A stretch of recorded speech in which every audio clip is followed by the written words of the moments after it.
Tinungo ng mga kawani ng National Meat Inspection Service o NMIS Region 1 ang pamilyang bayan ng Asingan, Pangasinan. Ito'y para suriin ang mga ibinebentang karne sa merkado. Sa kanilang pag-iikot, 3 tendera ang kanilang naaktuhang nagbebenta ng mishandled o hot meat.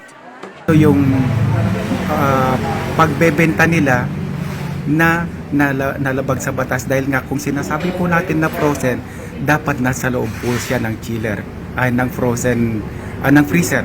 Kung chilled man siya, dapat nasa loob din siya ng chiller. Hindi yung naka-display lang na nakatiwangwang doon sa mga mesa.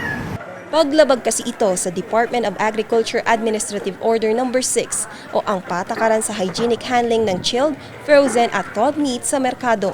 Hindi raw ito ang unang pagkakataon na lumabag sa nasabing patakaran ng mga tindera. Isis na kaming dumaan dito sa bayan ng Asingan, lalo na sa meat section, at nakita na po namin noon, sinabihan na po namin sila.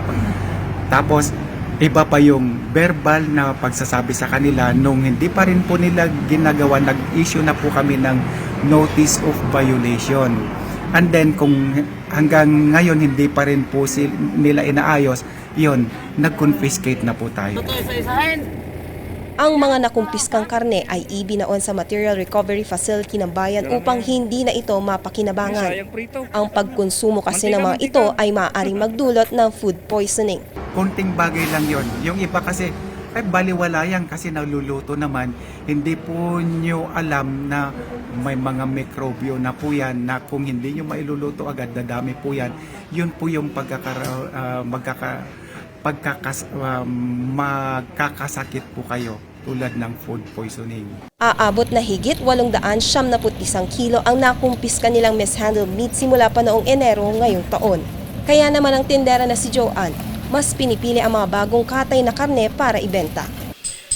Masasabi ko na fresh yung meat namin kasi everyday kaming nagkakatay ng karne. Bale, yung mga umaakyat na meat dito, actually buhay pa siya. Tapos pinupunta sa slaughter. Pinayuhan ng mga mamimili na maging mapanuri sa kanilang mga binibiling mga karne at magsumbong sa mga otoridad kung may mga ibinebentang hot meat. Lenat Iris Paed para sa Luzon Headlines.